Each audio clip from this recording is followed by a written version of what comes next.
días, amigos, amigas de Facebook que nos están viendo el día de hoy, están compartiendo con nosotros. Sean todos bienvenidos y bienvenidas. El día de hoy nos acompaña el doctor Mario Ramón López, doctor en Economía, catedrático universitario, consultor. Sea bienvenido, amigo. Gracias. También tenemos al doctor y maestro Roberto Zacarías Díaz, que está virtualmente acompañándonos el día de hoy. Agradecemos su presencia, ¿verdad? Sea bienvenido, Roberto. ¿Nos estás escuchando, Roberto? Bueno, hablar un poco de la hoja de vida de nuestro invitado. Muchos años en la docencia, más de 30 años en la docencia como economista, profesional también, ¿verdad? Dando su aporte a la ciencia. El día de hoy nosotros hemos invitado a Mario para compartirnos el tema de economistas, empresas y desarrollo. Es un tema bastante importante. Estaremos hablando de competencias, campo laboral, teorías del desarrollo, cómo pueden ser aplicadas en beneficio de nuestro país y del desarrollo de la profesión de los economistas en Nicaragua. ¿Qué nos puede decir, doctor? Bien, gracias Ricardo por invitarme. El tema es complejo, pero también es fascinante y desafiante en el caso de Nicaragua, por el papel que juegan los economistas para la toma de decisiones en las empresas y en la economía nacional. Entonces, quisiéramos decir que el diálogo de hoy que tenemos interno aquí en la cátedra abierta es sobre eso, sobre el papel del economista. Que a mí me llama la atención. En el año 2019 recibí una invitación precisamente del doctor Zacarías a participar del evento conmemorativo, ¿verdad?, que se realizó en la UNAM Managua para celebrar el 60 aniversario de lo que es la Facultad de Ciencias Económicas en el país. Tenemos 60 años de tener una escuela, ¿verdad?, formando economistas. A partir de esta parte de la facultad inició también la contaduría pública y la administración, hasta donde tengo entendido, ¿verdad? Muy importante para el desarrollo del país. Yo he pensado y creo que coincido con algunos otros colegas que nos dicen que la economía, ¿verdad?, y los economistas que se han formado en nuestras escuelas han estado siendo absorbidos por el mercado laboral en el gobierno, sobre todo en instituciones financieras. ¿Qué pensás vos de eso, Mario? En parte es cierto, ¿no? Y se debe un poco también al enfoque que ha tenido la Facultad de Ciencias Económicas donde yo laboro, que es UNAM Managua. Un enfoque más hacia economía pública y macro. Aún puede haber una tendencia micro, pero es muy débil. Entonces, han sido absorbidos por el Estado y los gobiernos, los economistas están ahí una gran parte, otra parte no están ubicados en lo que deberían de estar, están siendo copados sus puestos laborales por otra disciplina. Entonces ahí viene el papel del economista, que es muy importante verlo y que los empresarios lo miren también, porque genera, digamos, toda la visión económica que es muy dinámica para un país. Si triunfan las empresas, triunfa el país también y ahí el economista tiene un rol. Me decía mi amigo Clemente García, que a propósito, si nos está viendo, salude Clemente. Me decía, vos sabés que yo soy de formación contador público. Me decía Clemente, lo que pasa es que ustedes los contadores redondean los números, ven pesos y nosotros vemos centavos. Es decir, nosotros somos muy importantes en la parte económica de una empresa. La empresa, me decía él, es crecimiento. Eso también es así, el crecimiento nos lleva al desarrollo. Sí, cuando la empresa tiene una función no aislada, cuando la empresa empieza a combinarse, a trabajar en redes, a hacer redes, aglomeraciones de empresa, un desarrollo local. Entonces la empresa es el alma, la célula básica, pero también el entorno. Entonces pasan de empresas pequeñas, empresas medianas, grandes, a dinámicas más corporativas, hasta que hablamos, digamos, de un desarrollo local con una buena base de economía que están en un territorio y que definen el territorio. Nosotros aquí en Nicaragua, bueno, estaba viendo la estadística, tenemos 58 universidades y de esas 58 universidades, 43 universidades o centros educativos superior tienen las carreras de ciencias empresariales, le llaman ahora. Sí. ¿Qué están haciendo las universidades en torno a las competencias competencias de los economistas? Mira, el tema de competencia es un tema que no es tan nuevo, pero tampoco no lo tenían las universidades. Si lo tenían, lo teníamos por objetivo. Las universidades han tenido un enfoque en su desarrollo curricular por objetivo. Hoy estamos transitando, casi todas van a transitar hacia el enfoque por competencia, que es bueno, pero también tiene sus bemoles. Entonces, hay universidades que están en la senda ya de modificar, cambiar su currícula en base a competencia, y ahí se requiere el rol de las empresas, porque todo lo que se genera de conocimiento es para ser aplicado en entornos empresariales, querramos o no. Correcto. Entonces tiene que haber un diálogo entre la empresa y entre la universidad, porque tiene que haber calibrarse la calidad y los contenidos en relación al uso. Uso y aplicación. ¿Cómo estamos nosotros con las competencias blandas? Me decías que habían algunos estudios al respecto. Sí, hay un estudio que realizó, hay varios, bueno, pero uno de los que reciente, en 2013, 2016 se publicó por PUNIDES, por ejemplo, que es un organismo privado, hizo un estudio de entrevistas, encuestas a empresarios, a ciertos sectores, para ver cuáles son las competencias que demandan las empresas por el lado de la demanda. También hubo un estudio que hizo INATEC sobre eso, en la educación técnica, en la educación profesional y técnica también fue abordada en ese estudio. Entonces, el 56% de las empresas están demandando competencias, le llaman blandas, por ejemplo, la parte de la empatía, el trabajo en equipo, que el contratado, sea economista, lo que sea, tiene que ser tomar en cuenta las reglas del juego que le impone, digamos, su jefe o su administrador o el dueño de la empresa, también que tenga un poco enfocado en la tarea, entonces trabajo en equipo. Esas son competencias blandas. Las otras son competencias cognitivas, si sabe calcular, hacer un balance general, un balance financiero. Un economista si sabe calcular equilibrio, puntos de equilibrio y eficiencia económica y técnica, que son las dos caras de la misma moneda. No puedes ser eficiente técnicamente si no tienes eficiencia económica en el buen uso y asignación de los recursos, que es lo que se le enseña al economista en su competencia básica, digamos, de un economista. Y en términos de lo que es desempeño laboral, nosotros podemos ver, te decía yo, los economistas al inicio decían en la historia de la facultad de la UNAM, los economistas iban al Ministerio de Economía, sí. iban Ahí al Banco nació. Central, De hecho, la Facultad de Ciencias Económicas de la UNAM nace en ese ministerio como el 5 de junio del 60. En el 59, un doctor que lo dirige la Facultad de Ciencias Económicas, Antoco Sacasa, hace la propuesta del pensum, imagínate. Entonces el tema y Estado, ¿no? El tema de crear capacidades de Nicaragua están en de los 50, 59. De alguna manera, más adelante va a ver en nuestra plática que la educación técnica en Nicaragua entra también en los años 50. Entonces podemos decir que Nicaragua entra en el enfoque de desarrollo en los años 50, que es el desarrollo, el mundo del desarrollo en el mundo, con un enfoque de crear capacidades humanas. Y seguro que ahí se discutió competencia, aunque no se llamaba en esa manera también. Hay un economista muy reconocido de América del Sur, yo pues miro frecuentemente su programa, ¿puede un país vivir sin el Banco Central? Dice él. Pregunta, ¿puede un país no tener economistas? No, no se puede, es necesario, todas las disciplinas son necesarias. Y la necesidad del capital humano o capacidad humana depende del nivel de desarrollo que tiene el país. Entonces, una economía agrícola, como nosotros, necesita ingenieros agrónomos, necesita economistas agrícolas, pero también necesita economistas para ver toda la economía. Porque al final lo que compiten en el mundo son países, son empresas, son sistémicos. No solo compite la empresa ni el Estado, sino que compite qué tan sistémicos somos como país para vernos contra otro sistema.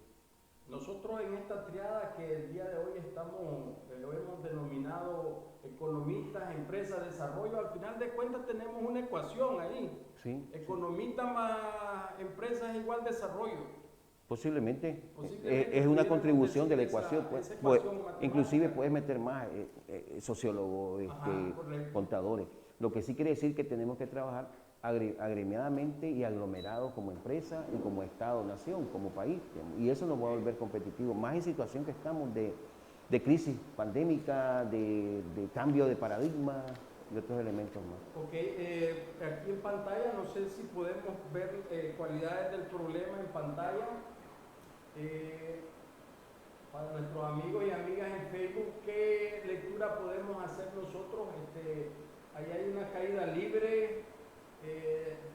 Por favor, ahí la pantallita de donde está el doctor Zacarías, si la puedo mover un poco para poder nosotros visualizar ahí, gracias. ¿Cómo nos explicas acá, doctor, esta lámina? Bueno, en esencia el mensaje gráfico es, o tú miras la situación actual como una caída libre en un pozo, o cambiar de perspectiva y solo la giras hacia la derecha, pueden ver en la filmina a la derecha, que es transformación, estás pasando de un umbral hacia otro, y eso te da una perspectiva positiva. Eso te da la necesidad de innovar, de reformular, de reorganizarte como empresa y ver qué puedes ir hacia adelante y pronosticar, entonces te cambia. Los problemas siguen siendo complejos, son problemas maliciosos, digamos, solucionas una idea y te sale otra idea.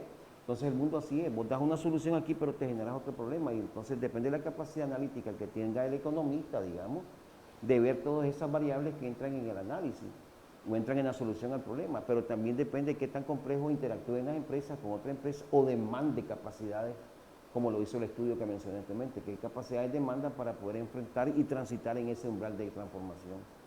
Perfecto.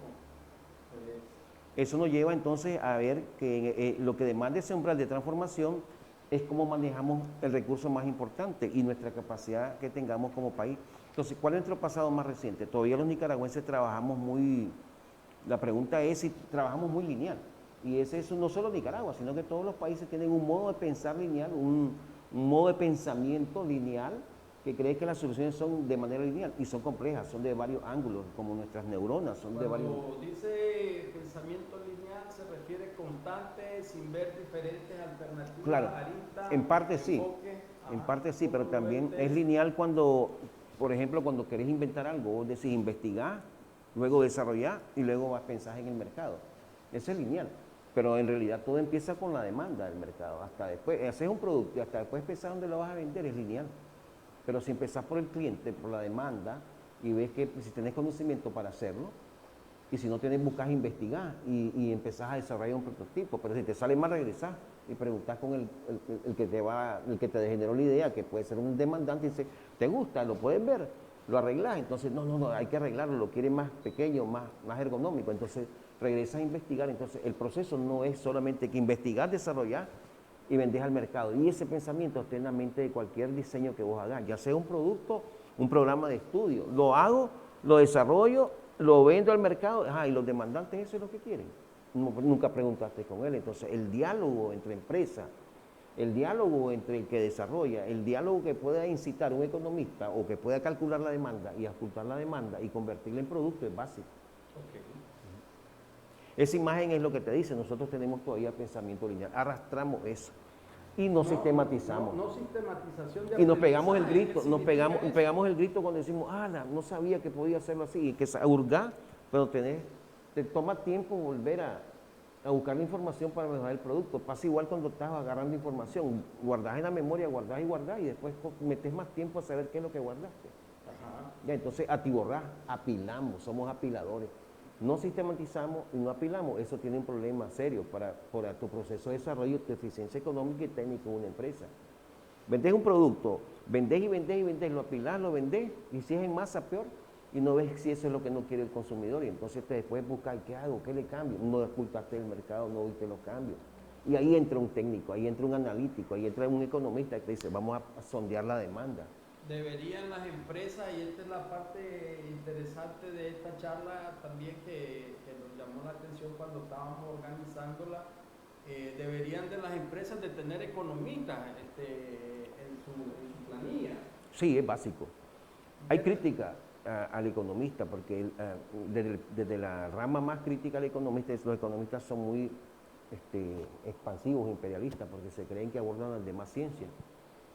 ¿Ya? Porque el economista le toma prestado al equilibrio, a lo físico, y usa el punto de equilibrio, le toma prestado competencia a los biólogos y dice competencia de mercado, que es biológico, ¿me entiendes? Entonces te metes en toda la ciencia. Pero es básico porque tiene una visión más amplia el economista, pero también es reduccionista. Piensa que solo es Y A más B, o piensa que solo eso es combinar los factores, insumo, producto, o tierra, capital y mano de obra, y deja olvidado otros factores. Entonces los sociólogos nos critican, nosotros que tomamos en cuenta los valores, las instituciones, las reglas, el amor, el odio. Hay una rivalidad con los sociólogos. Sí, es fuerte por eso. Es que la economía empezó bien amplia, la economía se fue formalizando hasta llegar a la econometría y llegar a los números. Entonces, toda una etapa en la teoría del desarrollo económico y en la teoría económica. Ya, muy amplio, digamos, el economista como Schumpeter fue bien amplio, fue evolutivo. El mismo el padre de la economía también fue bien amplio, ¿no? Después se enfocó en eficiencia, la corriente neoclásica que domina mucho tiempo, la corriente neoclásica dominó mucho tiempo en el desarrollo, que solo pensaba en precio, costo, precio, costo. Precio, costo, precio, costo, precio, costo. Si solo pensas precio y costo, no hay tiempo para el amor y otras cosas más, ni para la religión. Y yo te estaría cobrando ahorita por estar practicando contigo a cada segundo. Pero no es así. Los sociólogos dicen, no hay que meter valores, religión, mito, cultura. Y los economistas nos enseñaron, hay veces que el producto, el crecimiento depende de cómo combinar la tierra, el trabajo y el capital y ceteris y parís lo demás. Dejas en otra área esos valores, esas cosas. Entonces la economía cambia, la ciencia de la disciplina económica cambia y dice, no metamos instituciones. Entonces le dieron premio Nobel a Douglas North por rescatar las instituciones y ahora son importantes. Sin instituciones es la amalgama que une las decisiones, es la pega que une tus articulaciones. Si está muy blanda, se mueve la economía. Si está muy rígida la institución, la traba. Se vuelve lo que yo le llamo arteriosclerosis institucional. ¿Cómo? Arteriosclerosis institucional. Se tupe la vena que no deja pasar nada. Entonces las reglas son básicas. ¿Ya? Esa es la idea que está ahí. Esas son lineales. Y eso nos lleva al tema, digamos, del conocimiento. Eso significa que tenemos que vincular... después de eso tenemos que vincular esos sectores. Ahí solo estoy plasmando dos sectores, la universidad, el gobierno, pero están las empresas, están las ONG, todos son actores en el juego. Tienen que haber reglas entre los actores. Si no saldrías a esa brecha, tenemos un problema de falta de dinamismo en una economía. Entonces, esos factores negativos afectan una economía.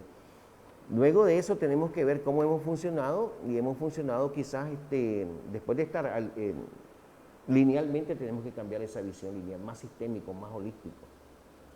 Y eso significa más holístico, más sistémico sobre el recurso que uno usa. Entonces, los recursos que usamos básicamente son el recurso conocimiento, ¿ya? Pero vos decís, pero también usamos tierra y necesitamos máquinas, equipos, pero el más importante en la era ahorita es el conocimiento. Y la gran pregunta que se hace es qué tipo de conocimiento podemos abordar. Si es un conocimiento lineal, si es un conocimiento, ¿cómo se adquiere el conocimiento? Y entonces lo más que podemos decir es que se adquiere a través de los aprendizajes. Aprender haciendo, aprender usando, interactuando. Hoy estamos interactuando y estamos aprendiendo. Estamos interactuando directamente aquí nosotros, pero también están los usuarios de esta discusión. Entonces, si ellos retornan información para mí y para nosotros y para todo el programa, entonces estamos en un proceso de interacción humana. El flujo de conocimiento e información es básico. Lo podés anquilosar, pero si no lo usas, se vuelve latente, se pierde. Tienes que saber qué olvidar. Las empresas tienen que saber qué olvidar, tienen que aprender a usar las NIPS, por ejemplo. Antes no la usaban, entonces tienen que ver, los empresarios pequeños y medianos tienen que aprender a hacer todo el cálculo en la mente y hacerlo en papel y con más ordenado. Tienen que aprender y desaprender. Entonces, el aprendizaje es el vehículo que lleva el conocimiento y termina en ideas y en proyectos. Entonces, no se puede dar el lujo un empresario que tiene trabajador y que no tiene economista, que no analice cómo está el mercado y que no busque nuevas ideas, ni que se las transforme. Está anquilosado, está lineal, está acumulando, no quiere olvidar, no innova, va al fracaso, más de lo mismo. Entonces, innovación es un proceso de combinar lo viejo con lo nuevo y hacer productos que son de impacto económico y social. Entonces, la innovación puede ser la combinación de viejas ideas con lo nuevo y que olvidar y que darle un uso económico, social y sostenible. Y eso significa que está en un marco de reglas. Si las reglas no conducen a innovación, no buscas ideas. No, prohibido que penses o prohibido que hagas esto. Tranquiloso. Pero tenés un economista, tenés que dialogar con un contador, con el de mercadotecnia, hasta con el CPF. Dicen, vos lees libros que te dicen, un CPF miró que la puerta estaba mal y le dice el otro, hasta innovó. Entonces la innovación, está en todas partes, es escuchar. Claro, no es una innovación radical como hacer un equipo, pero hay innovaciones frugales, pequeñitas, innovaciones que son combinaciones de conocimientos que mejoras todo. Por ejemplo, el arar verticalmente por los agricultores, ahora arar en curva, es un cambio. Entonces, habiendo dicho eso del tema de innovación, y uno podría decir de que el conocimiento, y ahí quiero hacer ver que el conocimiento fluye, es un flujo. Entonces, ¿estamos en sociedad del conocimiento o en sociedad del aprendizaje? Si estás en sociedad del conocimiento es un stock, Si estás en sociedad de aprendizaje, eres el vehículo que mueve el conocimiento de un lado a otro. Y ahí puede haber críticas, qué papel. Y todas las ciencias, bueno, economista tiene que aprender y tiene que aprender a hacer análisis económico, tiene que enseñar a tus compañeros en la unidad laboral sobre el análisis económico, cómo presentar los datos de un contador, agarrar los datos del contador, hace un análisis, hace un estudio de eficiencia técnica y económica. ¿Hasta dónde los economistas en las universidades se están formando para la gerencia predictiva, visionaria, ir más allá de estudios de mercado, precio, costo, como vos decías? ¿Hasta dónde los economistas están desarrollando Mira, esa habilidad? por lo que puedo ver y por lo que está pasando en la universidad, estamos entrando a lo que le llaman pensamiento crítico. Estamos entrando al análisis de design thinking, digamos, que es un tema interesante. Está tratando de introducir el tema de innovación y el diseño, pensamiento más holístico, pensamiento crítico, investigación basada en evidencias, digamos, y eso depende de en qué asignatura se mete. Ya, entonces sí estamos en un proceso de cambio como tal, es transformación, estamos en un umbral, no estamos cayendo en un hoyo, no es que sino que estamos haciendo transformaciones. Lo que sí es importante de que no solo las universidades, las empresas es que tengan capacidad analítica, y ahí es el papel de los economistas, porque lo que está de moda ahora es no acumular, sino es la capacidad analítica. Cómo esa capacidad analítica te cambia tu estructura empresarial, tu organización. Tenemos que cambiar el paradigma de que el que sabe más, el que más memoria tiene, para pasar a ser más crítico. No. Es una combinación. Una combinación. Es una combinación. Porque si vos miras el conocimiento como por ejemplo, el conocimiento es básico, pero la organización. Y el otro elemento que te hace ver la tecnología es conocimiento, organización, la técnica. Y no hay que confundir la técnica como tecnología. Y eso es lo que está pasando, ¿no? La técnica, esta es una técnica, okay. Pero en sí, si no sé usarlo, que es conocimiento, para nada sirve. Entonces vos puedes poner la carreta delante de los bueyes en las empresas, compran equipos pensando que es tecnología, después no hayan cómo usarlo. Entonces falta organizarse, falta más conocimiento y eso en el producto. Entonces todo producto creado por el hombre lleva esas tres cosas. Tres elementos. Entonces vos puedes conocimiento, organización y producto y técnica. Entonces vos puedes decir que estás haciendo un zapato en una empresa pequeña de calzado con una pata de mico y está el que está arreglando el cuero y el que sabe hacer el cuero y enlistar tiene conocimiento. Está organizado, solo es un hombre y está sacando un producto zapato, pero tenés otro zapato que lo hace una máquina que está organizada en una industria de tipo fordista. Tiene conocimiento un montón de técnicos y está sacando el producto, lo pones a la par y no sabes la diferencia, aunque sea, hasta así lo hacen, dice, este producto le ponen la marquita aquí, los zapateros de pequeñas unidades, y compiten, y uno no sabe si es diferente o no. Tal vez por calidad lo puedes detectar, igual un síntoma, puede ser orgánica e inorgánica, una lleva más conocimiento, más complejo, la orgánica o la sofisticada con muchos insumos, no lo ve y las dos están ahí al lado, una más cara que otra, una más barata que otra, entonces cuando cambias la perspectiva de conocimiento y organización, técnica y tecnología, cambia tu visión y empezás a tomar decisiones más analíticas y ahí juega un rol el economista. ¿Cuál es tu interpretación de esta lámina que tenemos enfrente? Esa es esa interpretación donde demuestra que el aprendizaje básico, que termina en el stock de conocimiento, si no lo usas se te olvida, hay que saber olvidar y hay que saber qué rescatar. Y todo eso termina en tus ideas, que es un flujo, y si te fijas, eso genera innovación. Entonces, innovación en el sentido amplio es combinación de información y conocimiento puestas en los productos. Innovación en el sentido estrecho, lineal, es la universidad que hombres vestidos de bata blanca investigan, desarrollan y después lo venden en el mercado. ¿Y quién me lo va a comprar? Entonces, la universidad no es empresa. Aunque algunas universidades piensan como empresas, que son las que dicen que son más, no son social, yo vengo de una universidad pública, no es empresa. Pero funciona con insumos y recursos, combina los insumos y recursos, ¿ya? Para sacar un producto que es un capital humano, un egresado que es contenedor de conocimiento. Mi egresado economista, él lleva aquí en su cabeza combinaciones de información y conocimiento puestos por los profesores y en un producto analítico y con capacidad, talento. Son talentos. Ok, ¿podemos pasar la siguiente lámina, por favor? Entonces, eso implica que hay que ver cómo vemos conocimiento, cómo vemos organización, cómo vemos la técnica y el producto, todos van juntos. y depende del nivel de desarrollo. Entonces tenemos que ver el sistema tecnológico de un país, se ve eso. Y eso toma decisiones, por ejemplo, cuánto talento vamos a crear, cuánto vamos a decir de 6% para el conocimiento, elevarlo, cómo vamos a organizarnos en cooperativas, cómo vamos a hacer la técnica, si vamos a hacer una técnica que ahorra mano de obra o una técnica que usa mano de obra. Y más ahora que estamos en el cambio tecnológico hacia uso de chip, hacia inteligencia artificial y más intangible. ¿Somos sociedad intangible o somos sociedad de nacatamal, digo yo? Porque maíz, frijoles, que es nuestro sistema productivo. Entonces, nuestro sistema productivo somos agrícolas. Entonces, nuestro desarrollo debe ser la agricultura, pero a un nivel más alto. Ya, combinando chip, tecnología, biotecnología, rescatar nuestro gran potencial de biodiversidad, que apenas el 5% hemos estudiado y se está quemando, se está destruyendo. Ya la ganadería lo está destruyendo. Entonces, ahí tiene que haber un diálogo con los sectores, el sector ganadero, el sector agrícola, el sector de biodiversidad. Nuestro potencial es nuestra biodiversidad. ¿Cuántos biólogos lo pueden usar? ¿Cuántos economistas calculan el valor agregado que se puede dar de cuidar un árbol? ¿Cuánto vale un pájaro volando? Los economistas lo pueden calcular, ¿no? Por el deseo de ir a ver una finca y cobrar. Y le dan valores, valoración económica de los intangibles y tangibles. Entonces, el valor económico, el rol del economista es básico. ¿Cómo hacer cálculos de valoración económica ambiental o la pérdida de un recurso? Y remediar es más caro, imagínate. Entonces ahí juega más caro. Ok. Ya, ¿Podemos pasar la lámina ahí, por favor? Ese es el mensaje en esa lámina.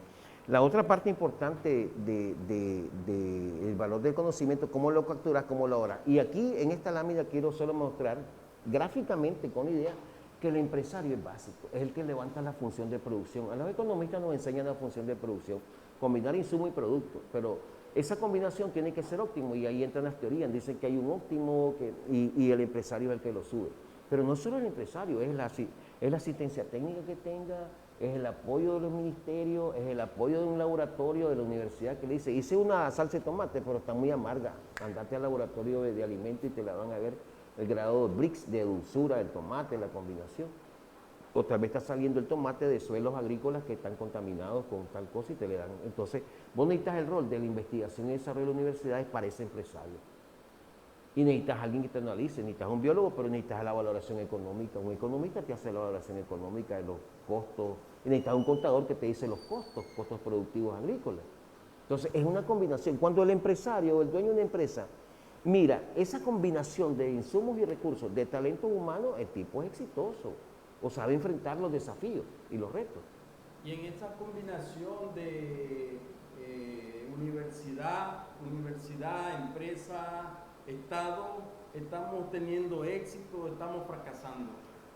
Pues quizás no es éxito y fracaso, sino que son, podríamos decir, esquemas lineales de pensamiento, ¿no? En Nicaragua ha prevalecido el esquema de que la empresa dice no sirven los egresados de la universidad, dame chance, abrime la puerta y sé realmente ahí vas a ver si es cierto o no, pues voy a aceptarte tu crítica. Entonces es un diálogo entre las partes. El Estado también, digamos, crea las condiciones para crear el diálogo, y lo hubo en Nicaragua, pues, y lo va a haber siempre, ¿no? Tenemos que entrar a eso, porque lo que compite son naciones, países y sistemas, no es un individuo, no compite. ¿Ya? Entonces, y por suerte que en este esquema de economías globales siempre la política importa y la política la desarrolla el Estado. Me recordaste que política decía económica, nuestro colega Clemente García, me decía, Ricardo, ¿qué hace un grano en un granero? Fue perdido. Tiene que ayudarle al resto de los granos para que sea claro. granero, si no, no puede Sí, ser es la granero. suma. Es decir, es eso pues que estás diciendo.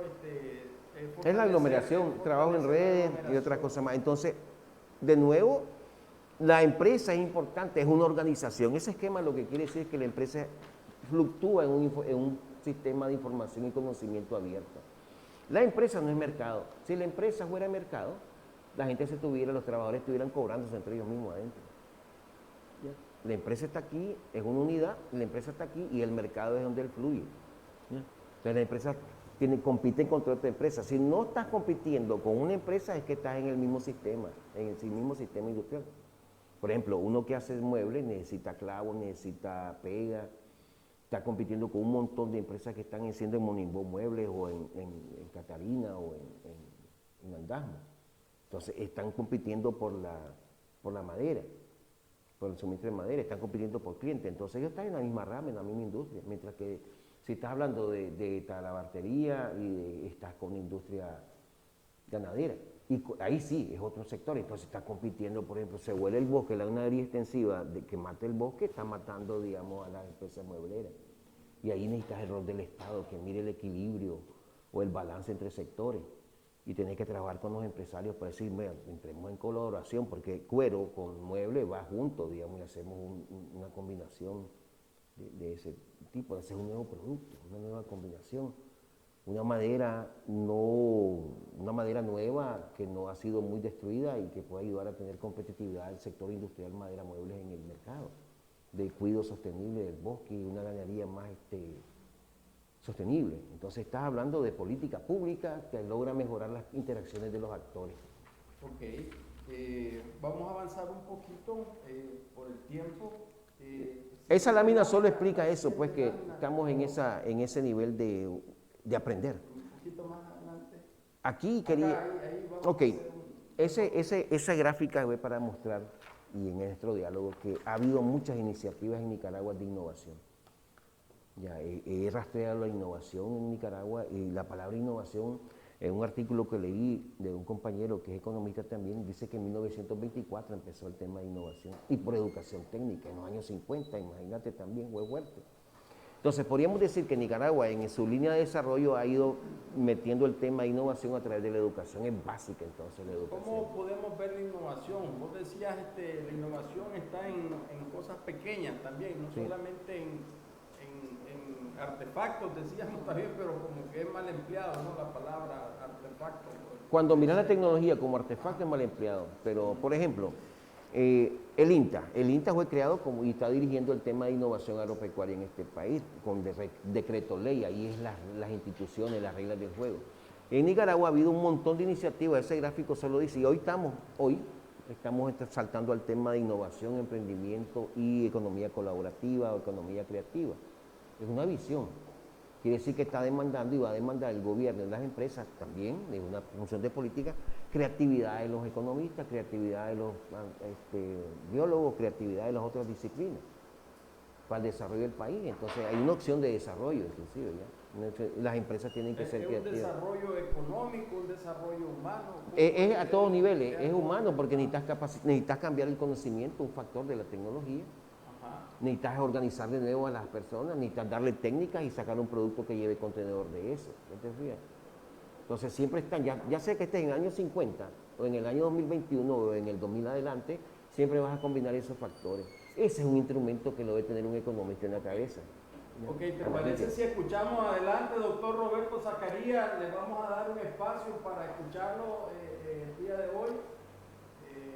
¿Nos escucha bien? Doctor, adelante.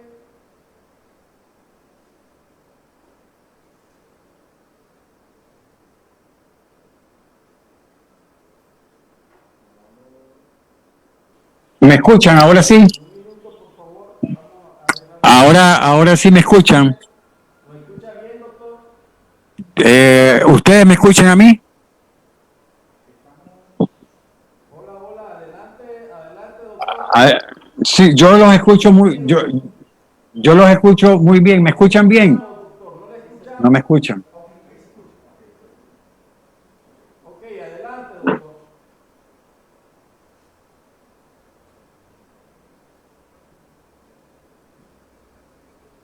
¿Me escuchan? No.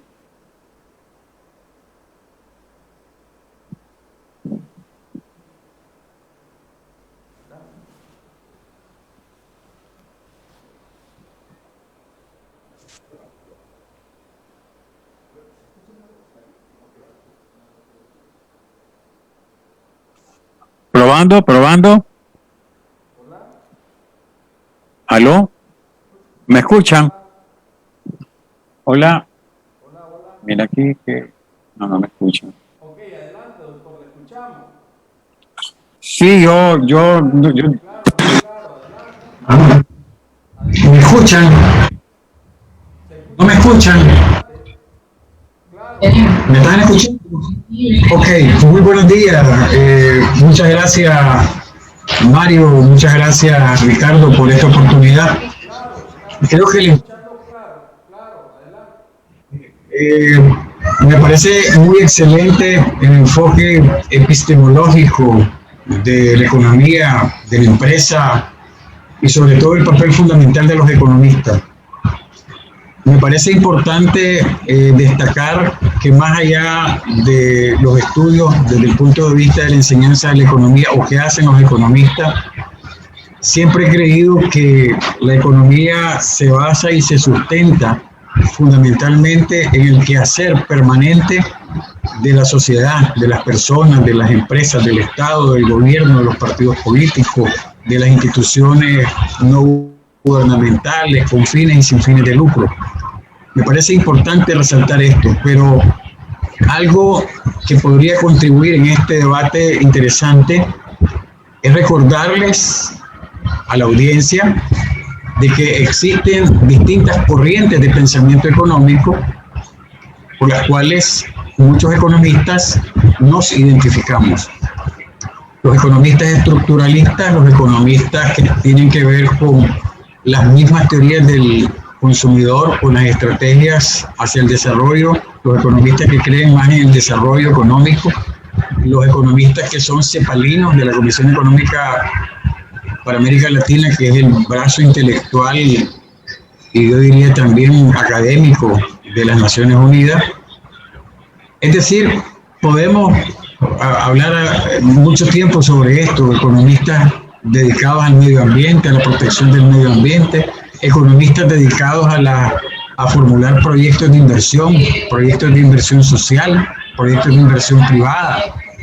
Es decir, es importantísimo que comprendamos el grado de importancia que tiene no solo para el economista, porque yo siempre he creído desde los albores de la historia del pensamiento que la economía surge con el surgimiento o el nacimiento de la especie humana.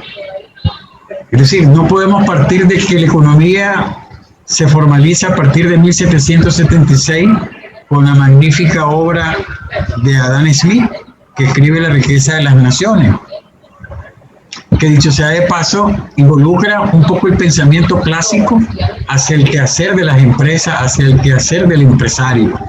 Por ejemplo, Adam Smith recoge un pensamiento clásico que dice, no es de la benevolencia del carnicero, del cervecero o del panadero que se procura el bienestar de la sociedad, sino de sus propios intereses. Y luego encontramos el surgimiento del Estado, el surgimiento de la moneda, el surgimiento del ejército, el surgimiento de la administración pública, el surgimiento de la sociedad anónima en una época esclavista. Miren qué interesante. Y luego la economía sufre un cambio radical en muchos años hacia la economía feudal y posteriormente hacia la economía capitalista, basados en una acumulación de recursos, y que obligatoriamente se vio obligada el sistema económico a trascender, como dice Mario, a trascender en el conocimiento. Y es interesante pues el enfoque epistemológico, es decir, el estudio del conocimiento que hace Mario, y me parece sumamente interesante, solo pues que contribuye también a la creencia de que el economista lo tiene todo. No, el economista descubre, el economista identifica para poder plantearse una estrategia, dentro de una empresa. Un economista en una empresa, por ejemplo, es capaz de escribir un modelo, ¿verdad?, sobre el comportamiento de la producción, para ver de qué manera se puede ajustar en el completamiento de lo que nosotros le llamamos la incidencia en el nivel de productividad, en cómo asociar ese elemento fundamental que nosotros le llamamos la unidad del todo para lograr y conseguir la calidad. Pero no solo basta eso, las teorías económicas nos viven acompañando en un sinnúmero de momentos difíciles, porque también hay que decirle a la sociedad nicaragüense que la economía sufre desequilibrio, que la economía sufre crisis y que la economía se basa fundamentalmente en que la verdad suele ser que los economistas es un elemento muy importante cuando hablamos, por ejemplo, de que si la economía fuera simplemente el estudio de cifras, como dice Mario, de estadísticas y de teoría, entonces la ciencia sería muy lúgubre. Es decir, hasta que perdemos el empleo, hasta que perdemos el trabajo, hasta que perdemos nuestros ingresos, nos damos cuenta que entramos en un proceso de crisis aguda. Pero es que resulta que cuando se pierde el empleo es porque la economía está funcionando mal. Y eso es bien interesante retomarlo, porque las teorías neoclásicas, vamos a las corrientes de los economistas, se basan fundamentalmente en resolver un problema del desempleo.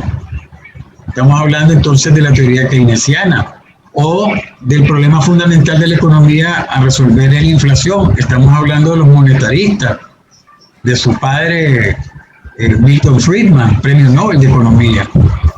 De tal manera de que sí es fascinante la economía, pero también es altamente compleja. Es decir, las decisiones económicas de hoy van a repercutir en los próximos 10 años, 15, 20 años. O sea, no es una tarea fácil para los economistas, es una de las tareas más complejas, más difíciles. Hay algunos teóricos de la economía que dicen que los que más se equivocan son los mercadólogos, que para pegar algo le dan vuelta y vuelta y hasta que pegan como los artistas de 10 canciones pegaron una o de 20 pegaron una. Y en economía de lo que se trata es tomar decisiones. Ese es el elemento fundamental del economista. El economista se enfrenta a una inquietante y a una cantidad de elementos que van a estar circunscritos a los elementos que se basan, por ejemplo, en la mano invisible de Adam Smith, en el famoso supuesto de una economía de competencia perfecta. La economía estudia la oferta, estudia la demanda, la economía estudia los costos de oportunidad, la economía habla de las ventajas comparativas, de las ventajas competitivas, de la división del trabajo. Por eso estoy señalando esto, porque es parte de lo que debe ser un economista. Estudiar el capitalismo, estudiar el socialismo, estudiar el individualismo, es un elemento fundamental. Estudiar la economía de la oferta, estudiar el dinero, la microeconomía que nos acerca, la macroeconomía que nos distancia, pero que es un solo elemento económico, la micro y la macroeconomía.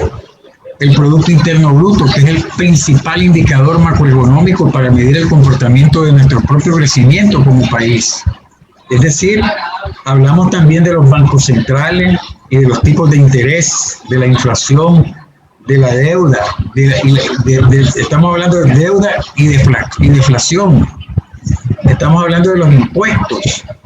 Cuando nosotros escuchamos a un funcionario público o un funcionario del gobierno que está hablando de la política fiscal, se está refiriendo exclusivamente a los impuestos y al gasto público. Por ejemplo, hablamos del desempleo, hablamos de las divisas y de los tipos de cambio. Es decir, la economía es sumamente amplia.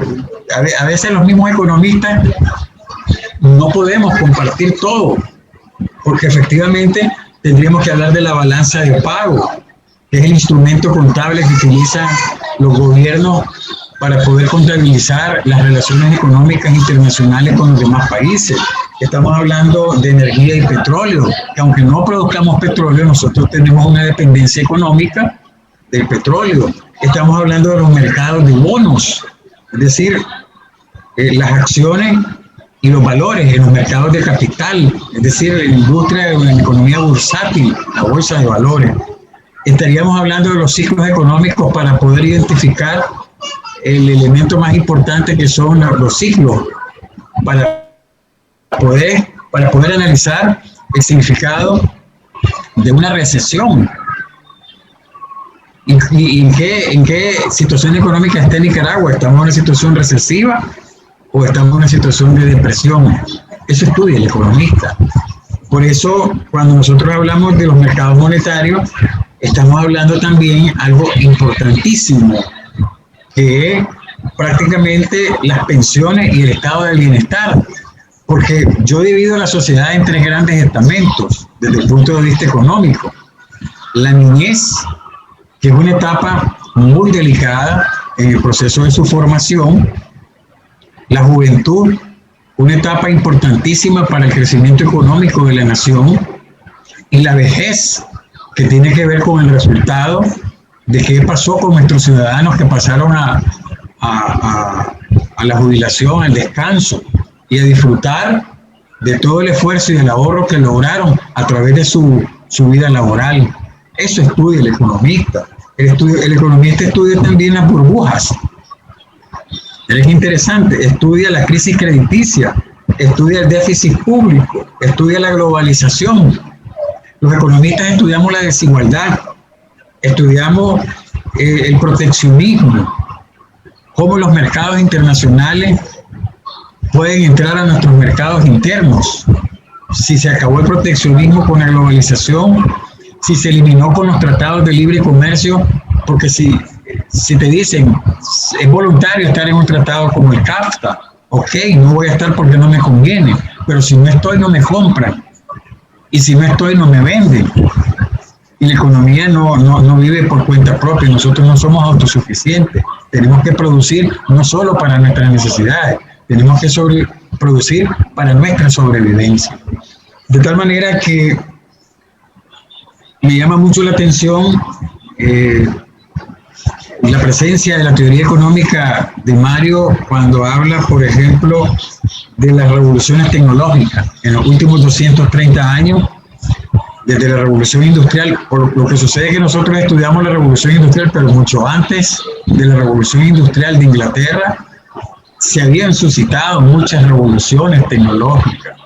Si bien es cierto que la hambruna mundial se superó en el año 1800, fue a consecuencia de la revolución industrial, y se superó la pobreza mundial en el año 2000 por el mismo elemento de las revoluciones tecnológicas.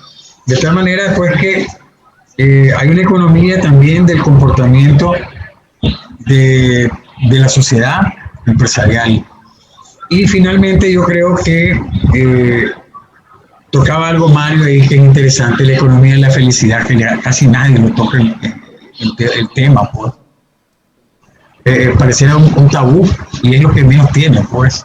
La economía de la felicidad es la economía del bienestar, es la economía de las oportunidades, es la economía del crecimiento, es la economía del desarrollo.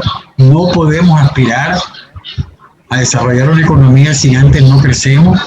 No podemos soñar con un cambio si no hemos resuelto el problema estructural que tienen todas las economías a nivel mundial y sobre todo las economías pobres.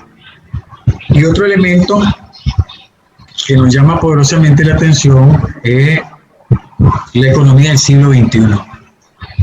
Sí, efectivamente tiene, como que diríamos, su propia raza, su propio elemento, sus propios aspectos cognitivos y sus propios elementos hacia el desarrollo. ¿Qué va a pasar en este siglo con el trabajo? ¿Qué va a pasar con las tecnologías del desarrollo? ¿Qué va a pasar con las tecnologías de la comunicación? Yo recuerdo que le decía a mis alumnos, en una ocasión me dijeron, ¿se dio cuenta que al Chocolatito lo nombraron el personaje del año? ¿Qué opinan? Me preguntaron. Y yo dije, bueno, como no soy muy deportista, no es para mí de mucha importancia. Mire qué interesante. Y entonces, profesor, para usted, ¿quién es el personaje del año? Y yo sin discusión alguna le dije WhatsApp. WhatsApp, porque WhatsApp vino a reducir costos, vino a reducir tiempo, porque WhatsApp fue el mejor invento de innovación tecnológica. Entonces nos damos cuenta que a los ciudadanos comunes y corrientes nos distrae la cultura, nos distrae el deporte y nos olvidamos de lo que sucedió hace 10 años atrás. Porque la economía mira hacia adelante, la economía mira hacia los elementos que dicen puede ser que me convenga lo que es deseable en el corto plazo, puede ser malo para el futuro o viceversa. ¿Cómo lo puedo ejemplificar? los nicaragüenses nos reunimos en familia para celebrar la Navidad, ¿cierto? Pero los nicaragüenses bebemos, tomamos, bailamos, celebramos, disfrutamos y nos desvelamos, o sea, dormimos poco. Y a la mañana siguiente seguimos comiendo. ¿Se dan cuenta? Seguimos comiendo, seguimos planteando muchos elementos que van a estar directamente vinculados a un elemento de dormir poco y levantarse al otro día para seguir comiendo. ¿Ves qué interesante, verdad? Pero asimismo, por alguna razón inexplicable, suele suceder que tenemos un corto tiempo, o como decimos en el buen argot nicaragüense, para bacanalear, pero tenemos un largo periodo restante en el año para recuperar salud, para hacer ejercicio, para prometernos que este año bajamos de peso o para prometernos que este año nos va a ir mejor en salud. Cada quien tiene su mercado y esto es lo importante. Cada quien puede encontrar una serie de consejos para atender su formación. Cuando los estudiantes dicen, voy a estudiar medicina, voy a estudiar economía, voy a estudiar enfermería, yo lo que pregunto, ¿realmente qué es lo que quieren? ¿Quieren asegurarse el futuro con un buen ingreso? Por ejemplo, ¿qué es lo que quieren? Entonces, la economía es una ciencia que significa la toma de decisiones. Todos los días, desde que nos despertamos, nos levantamos, decidimos de qué lado nos vamos a levantar de la cama, a qué hora vamos a desayunar, qué vamos a comer, tenemos para comer. Y los que no tenemos para comer, vamos a hacer un solo tiempo y almorzamos a las 4 de la tarde para engañar al estómago con la cena. Tenemos recursos para movernos hacia la ciudad, tenemos recursos para comunicarnos. Y en una ocasión yo le decía a Ovidio Reyes, presidente del Banco Central, le decía que los recursos que nosotros gastamos en el teléfono se deberían de invertir en nuestro bienestar, pero es que esa es parte de nuestro bienestar, la comunicación. Es interesante y por tanto, yo le decía a Ovidio que el teléfono celular se debería integrar en la canasta básica, porque ya como que nadie puede vivir sin el teléfono celular. Ese es mi comentario. No sé si hay alguna pregunta o seguimos en la discusión. Muchísimas gracias. Gracias, Roberto, por tu intervención. Excelente. El maestro y doctor acá, Mario López, quiere hacer un par de comentarios. Adelante.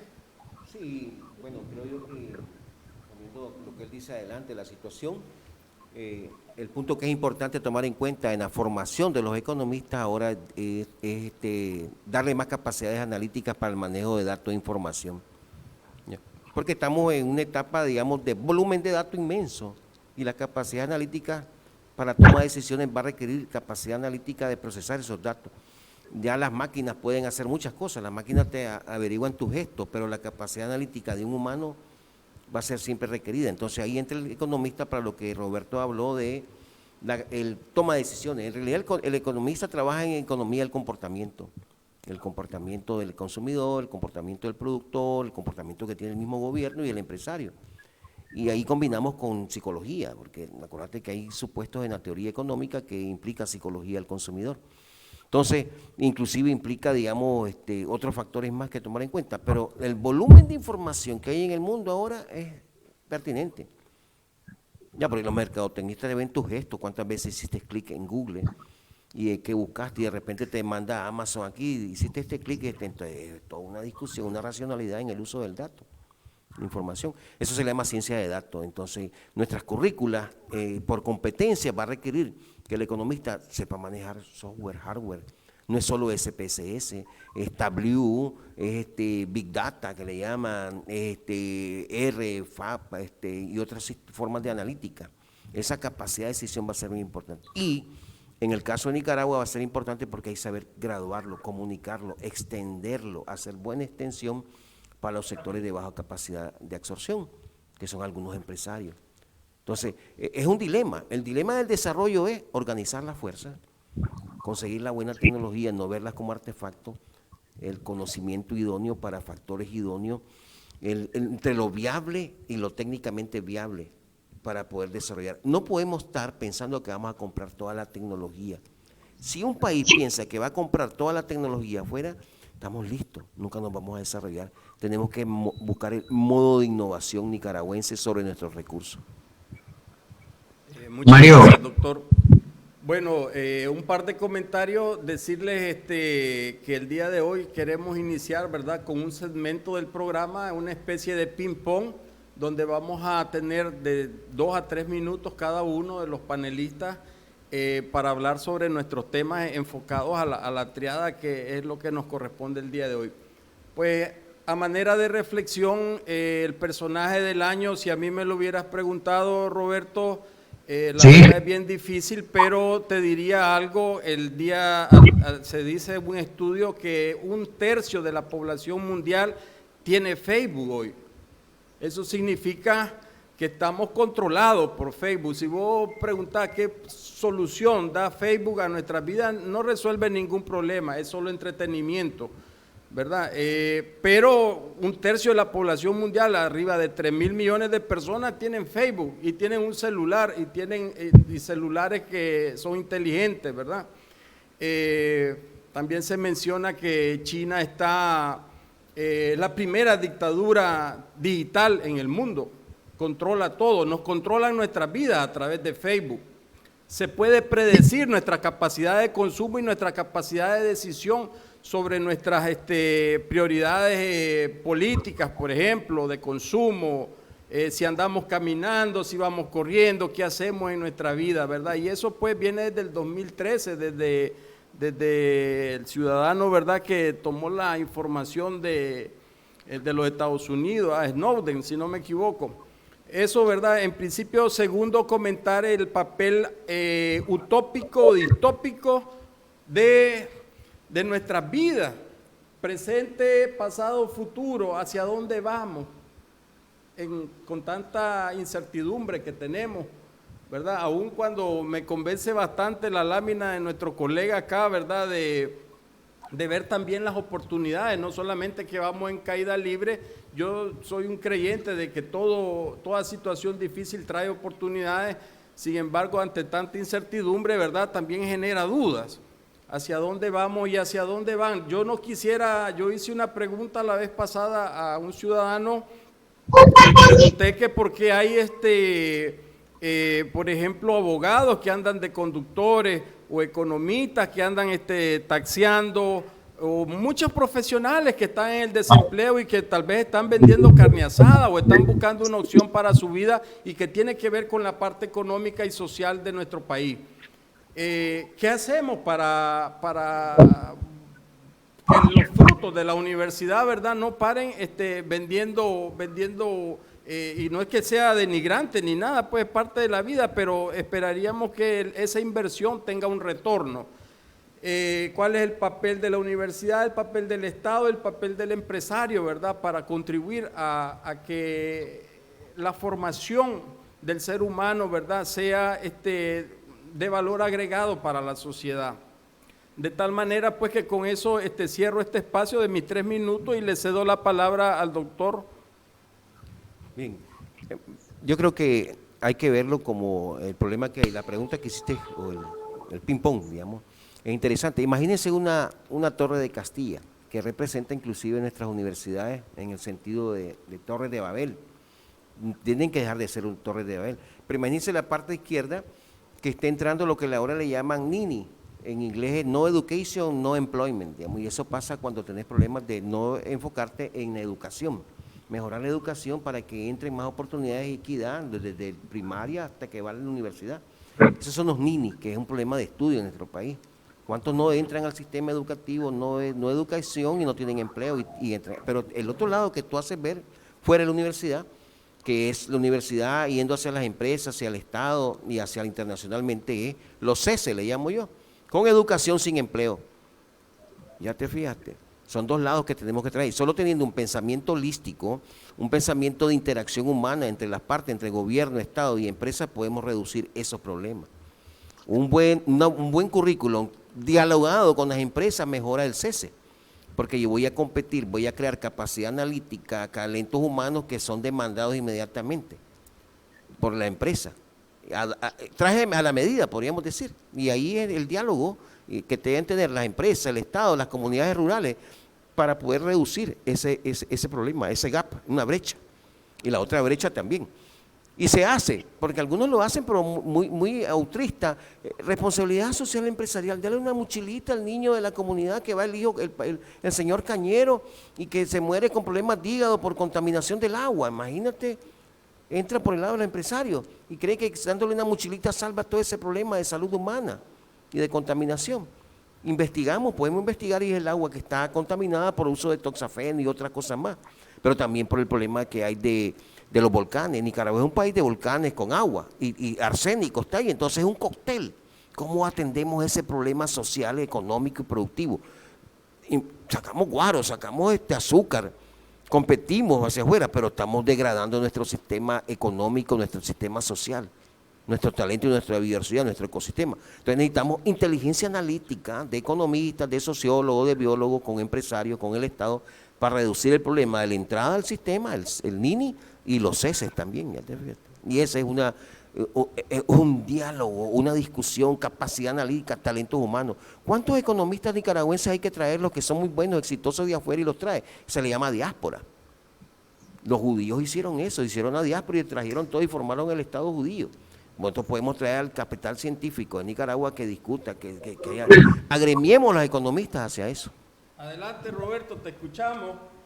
Bueno, yo creo que la economía y los economistas examinamos lo que impulsa a los seres humanos a hacer lo que hacen. Nosotros podemos conducir, podemos dirigir, pero no precisamente tendremos que tener los resultados que queremos, sino que siempre tenemos los resultados que llegan, que resultan como tal. Es decir, y se observa cómo la sociedad se enfrenta a la dificultad o al éxito. Cuando estás invirtiendo en un proyecto como empresa, como empresario, como productor, como campesino, si el riesgo es muy alto, las ganancias van a ser muy altas, pero si el riesgo es menor, las ganancias van a ser menores. Esto demuestra que la economía tiene una función, no solo desde el punto de vista económico, sino desde el punto de vista social, desde el punto de vista cultural, desde el punto de vista político. Y en el razonamiento ambiguo que muchas veces padecen o padecemos los economistas, estudiamos el pasado con la incógnita de no repetirlo, pero estudiamos el diagnóstico para asegurarnos el futuro. Y en esa situación es donde Mario, de manera muy certera, plantea la necesidad que los economistas debemos de integrar historia, debemos de integrar política, debemos de integrar psicología, es decir, una ecuación extraña, diría yo. Un economista que no tenga sentimientos humanos no es, en primer lugar, un ser social. No es, en primer lugar, un economista. Por eso, la ética es importante en la formación del economista, porque va a jugar con el futuro de una sociedad, con el futuro de una empresa. No solo los médicos, por un error, fracasan y mueren las personas. También en la famosa obra que escribió Oroven, La Gran Transformación, dice, el problema que se discute es que donde los que perdieron es porque otros ganaron y se hicieron mal las cuentas, y donde se dice que se perdió es porque alguien lo tomó. Entonces el problema no es el gasto público, sino el robo privado.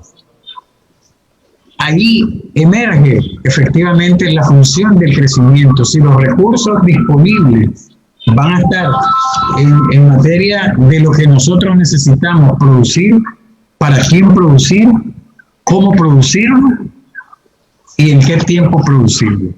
Y todo eso obedece al modelo que nosotros hemos logrado. Yo quiero concluir rápidamente. Cuando tuve el privilegio de escribir el prólogo del libro Táctica y Estrategia en la Defensa Fiscal de nuestro amigo y hermano Ricardo Illesca, termino con esta frase que escribí en el prólogo. La voy a leer. Ninguna sociedad puede ser feliz y próspera si la mayor parte de sus ciudadanos son pobres y miserables. Muchas gracias. Muchas gracias, Roberto. Estamos ya en el espacio de cierre. Vamos a atender algunas preguntas de nuestros amigos y amigas. Adelante con las preguntas.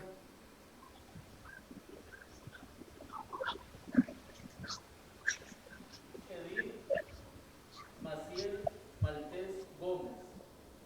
Urge un diálogo entre las casas de estudios y el gremio empresarial. Las casas de estudios también deben salir a apoyar a las micros y pequeñas empresas. Mario Alberto Escobar Cruz. La visión económica debe y deberá cambiar el enfoque económico donde se ve la satisfacción de las necesidades infinitas del ser humano y no como se hacía antes en el viejo modelo económico, donde se priorizaba la satisfacción, necesidades infinitas del mercado, acumulación del capital. Pero explicación. Edith Maciel Maltés Gómez. La radiografía de todo eso es la forma en que se hacen negocios en Nicaragua. Falta crecer, urge desarrollo. Sí, bueno, ahí voy a tratar de abordar las dos preguntas de Maciel están interrelacionadas, ¿no? Edith Maciel creo que Edith, si tengo entendido, fue alumna de nosotros, hoy economista, salude. Sí, efectivamente, necesitamos el diálogo con la micro, pequeña y mediana empresa. Tenemos un problema en Nicaragua, digamos, no problema, es una ventaja. El 99% dicen que son micros y pequeñas empresas, pero hay que dotarlas, hay que activarlas, porque hay países que son competitivos como nación con micro y pequeña empresa, entonces es básico. Además de eso, es qué tipo de tecnología vamos a empujar con ellos, digamos, y qué tipo de soluciones tecnológicas. Por ejemplo, le llaman Doing, Using and Interaction. Entonces, con ese modelo de innovación con las empresas es básico, es hacer, usar e interactuar. Las empresas ahora usan Facebook, usan esto para vender pan, las panaderías, entonces están haciendo, usando e interactuando con empresas, entran en un circuito competitivo. Básico, entonces si crecen ellas, hay que apoyarlas para que crecen, pero también tenemos que ver que se aglomeren. Porque son como aquella imagen que te ponen un montón de pescaditos que se unen y se forman en una ballena, ¿no? Entonces necesitamos aglomeración. Llámese como se llame, porque en este país, en la academia, hemos metido un montón de conceptos. Clúster, la palabra clúster, que en realidad quiere ser aglomerado en español. O lazos hacia atrás, hacia adelante, que es el economista de la CEPAL.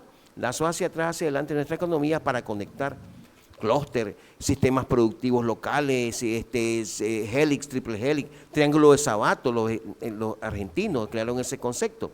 Hoy estamos en producción, consumo y comercio, que es el enfoque de gobierno, que es lo mismo. Entonces, ¿cómo miras la manzana y cómo vos colaborás para ver la manzana? La diversidad de visión genera desarrollo.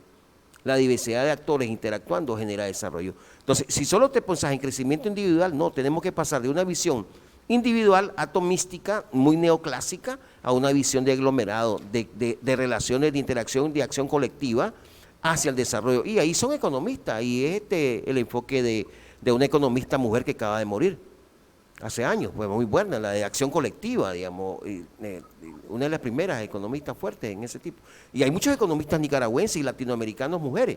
Por ejemplo, Carlota Pérez habla de paradigma técnico-económico. Es todo un enfoque teórico creado, digamos, para América Latina, es fuerte, pueden buscarla, solo ponen Carlota Pérez y uno se enriquece en esa discusión. Entonces, el papel de la mujer economista, el papel de los economistas también hay que tomarlo en cuenta. Okay, muchas gracias. Adelante, Roberto, si tienes algún comentario a las preguntas.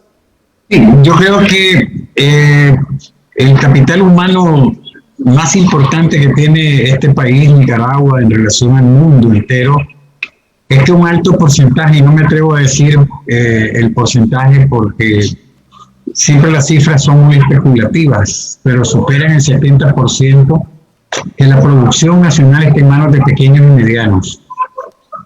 ¿Se imaginan ustedes, en teoría, lo que significaría que la miel de abeja, el maíz o bien otros productos que son básicos para la alimentación diaria como la tortilla?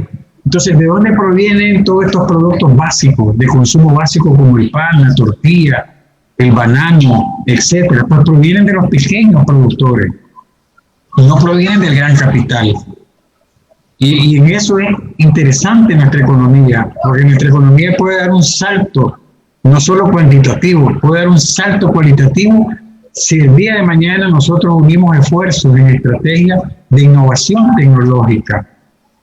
Imagínense que en Estados Unidos se produce, en California, se producen las fresas y las frambuesas en periodo de invierno, en grado 8, por ejemplo, y se produce la misma fresa, con la misma calidad, con el mismo tamaño, en ambientes de calor como Chimendega, como León. ¿Qué significa eso? O uno de los principales productores mundiales de flores, donde casi no hay sol, pero hay tecnología, Holanda, yo pensé que era Ecuador, Bolivia, Colombia, que son grandes productores de flores. Entonces creo que la pequeña y mediana empresa es el eslabón más importante que deberíamos de considerar para el desarrollo económico, porque el crecimiento lo tenemos, ¿verdad? El crecimiento puede estar ahí, pero no lo tenemos en la cantidad y en la calidad deseada. Sí, me parece muy interesante la pregunta, porque la economía no solo es la macro, la economía también es la micro. Ese es mi punto de vista. Muchas gracias. Con esto cerramos el segmento de preguntas y respuestas. Solo agregar algo a los dos comentarios de Mario y de Roberto.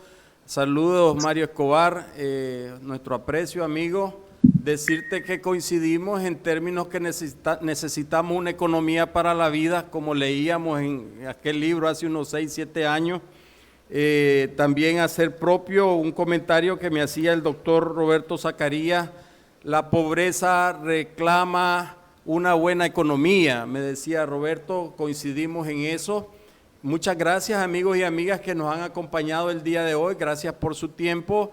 Esperamos con este debate abrir, ¿verdad?, o seguir fortaleciendo las reflexiones en torno al tema. Nos ayudarían mucho si pueden recomendar nuestro programa, también si pueden darle like a nuestra página para ir creciendo. Recordarles que este es un programa que no tiene fines lucrativos, tratamos de compartir conocimiento, valores y competencias. Que tengan un lindo sábado y hasta el próximo mes con un nuevo programa.